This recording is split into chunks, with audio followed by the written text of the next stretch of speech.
So next பாருங்கள், இந்த plant morphology நம்ம வந்து ரெண்டாக படிக்க போகிறோம். ஒன்று வந்து வெஜிடேட்டிவ் மார்ஃபாலஜி, இன்னொன்று வந்து ரீப்ரொடக்டிவ் மார்ஃபாலஜி. ஓகேவா? வெஜிடேட்டிவ்ங்கிறது ஒன்றும் கிடையாது, அதனுடைய ரூட் அண்டு சூட் சிஸ்டம். ஓகேவா? அதாவது வந்து ஸ்டூட்டுங்கிறது என்னது, ஸ்டெம்மும் லீவ்ஸு, இங்கே வந்து ரூட். ஓகேவா? ஸோ இதை பற்றி படிக்கிறது என்ன சொல்கிறாங்க அப்படின்னா வந்து வெஜிடேட்டிவ் மார்ஃபாலஜி அப்படின்னு சொல்கிறாங்க.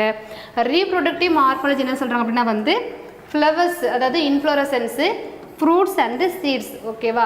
இன்ஃப்ளோரசன்ஸுங்கிறது ஒன்றும் கிடையாது, ஒரு பூவில் வந்து அச்சில் வந்து எப்படி வந்து பூ அரேஞ்ச்மெண்ட் இருக்குது, நம்ம பார்க்குற எல்லா செடியிலுமே வந்து ஒரே மாதிரி வந்து அரேஞ்ச்மெண்ட் இருக்காது. ஓகேவா? சில பூ என்ன போகணும், லாஸ்ட்டாக வந்து கொத்தாக வந்து மலரும். இப்போ ரோஸில் எப்படி இருக்கும், ரோஸ் செடி எப்படி பூ பூக்கும், அடுக்கடுக்காக வந்து பூ வரும். ஓகேவா? அது செம்பருத்தி பூ, காகித பூ, நம்ம பார்க்கல ஒவ்வொரு பூவுமே வந்து ஒவ்வொரு மாதிரி தான் பூக்கும் இல்லையா? அதை பற்றி படிக்கிறது என்ன சொல்கிறாங்கன்னா இன்ஃப்ளோரசன்ஸ் அப்படின்னு சொல்கிறாங்க. Next fruits and seed. So இதில் எதுக்குள்ள வந்துன்னா ரீப்ரொடக்டிவ் மார்ஃபாலஜின்னு சொல்கிறாங்க. ஓகேவா? உடல புற அமைப்பியல், வேரமைவு, தண்டமைவு. ஓகேவா? இலையமைவு. இதை பற்றி படிக்கிறது என்ன சொல்கிறாங்க, உடல புற அமைப்பியல். இனப்பெருக்க புற அமைப்பியல் அப்படிங்கிறது வந்து ஒரு மலர் அல்லது மஞ்சரி, கனி, விதை.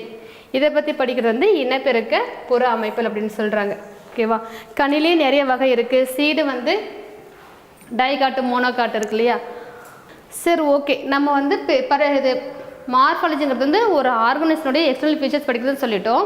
Plant morphology shape, size, structure அப்படி பிளான்ட் அதனுடைய பார்ட்ஸ்ன்னு சொல்லிட்டோம். அதேமாதிரி நம்ம 2 பிரான்ச்சாக படிக்கிறோம். ஒன்று வந்து வெஜிடேட்டிவ் மார்ஃபாலஜி, இன்னொன்று வந்து ரீப்ரொடக்டிவ் மார்ஃபாலஜி. ஓகேவா?